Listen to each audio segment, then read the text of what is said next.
বিশিষ্ট গবেষক শিক্ষাবিদ লেখক ডক্টর সামিউল হক ফারুকী, জনতা ডক্টর সামিউল হক ফারুকী।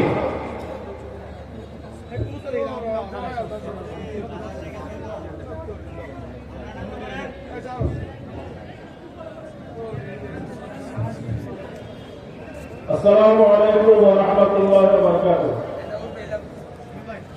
الحمد لله رب العالمين، والصلاة والسلام على سيد المرسلين وعلى آله وأصحابه أجمعين। বাংলাদেশ জামাত ইসলামী নেত্রকোনা জেলা শাখা কর্তৃক আয়োজিত আজকের এই কর্মী সম্মেলনের সম্মানিত সভাপতি, নেত্রকোনা জেলার সংগ্রামী আমির, বিশিষ্ট আলেমদ্বীন জনাব সাদেক আহমদ হারিস, আজকের ঐতিহাসিক সংগ্রামের প্রধান অতিথি বাংলাদেশ জামাত ইসলামীর সেক্রেটারি জেনারেল, সাবেক এমপি, সংগ্রামী জননেতা জনাব আব্দুল মিয়া গোলাপ পরোয়ার, বিশেষ অতিথি হিসেবে মঞ্চে উপস্থিত আছেন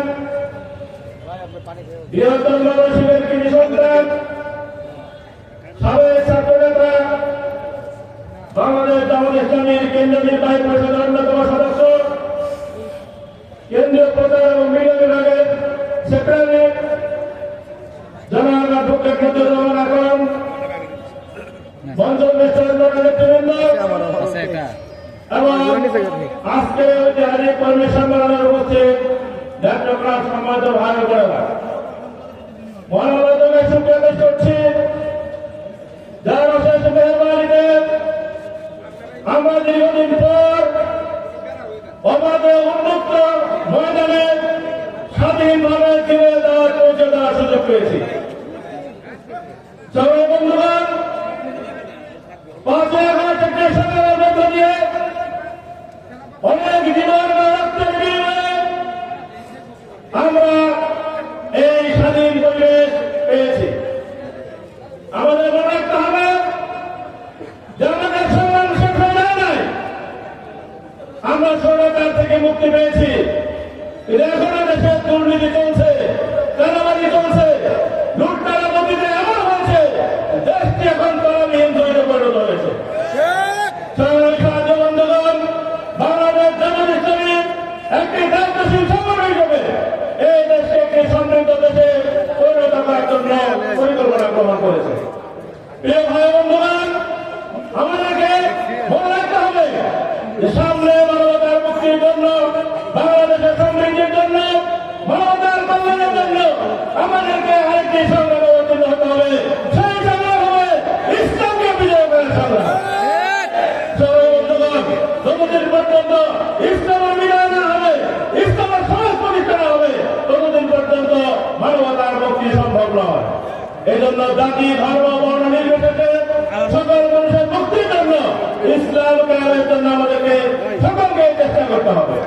সংগ্রামী বন্ধুগণ, তাই আহ্বান জানাতে চাই যে অবাধ পরিবেশ তৈরি হয়েছে, উন্মুক্ত পরিবেশ তৈরি হয়েছে, স্বাধীনভাবে কথা বলার পরিবেশ তৈরি হয়েছে, এই পরিবেশকে কাজে লাগে নেত্রকোনার প্রতিটি ঘরে ঘরে দিনের পৌঁছে দিয়ে দিনের পক্ষে জনগণ ঐক্যবদ্ধ করতে হবে। বিশেষ করে আগামী নির্বাচনে যাতে একটি ইসলামী কল্যাণ রাষ্ট্র প্রতিষ্ঠা করা যায়, সেই উদ্যোগ আমাদেরকে গ্রহণ করতে হবে। সংগ্রামী বন্ধুগণ, আমাদেরকে মনে রাখতে হবে যে একটি স্বৈরাচারের প্রধান ঘটলে সংগ্রাম থেকে এখনো শেষ হয়ে যায় নাই।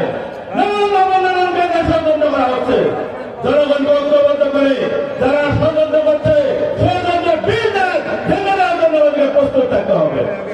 সংগ্রামী বন্ধুগণ, আমি আমার আলোচনা বাড়াতে চাই না।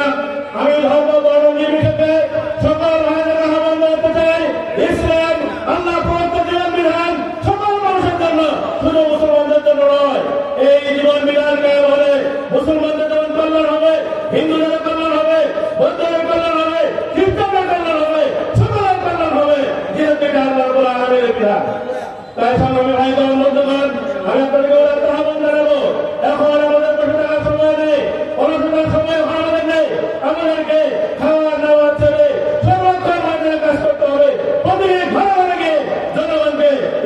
সার্বভৌমত্ব ঐক্যবদ্ধ করতে হবে।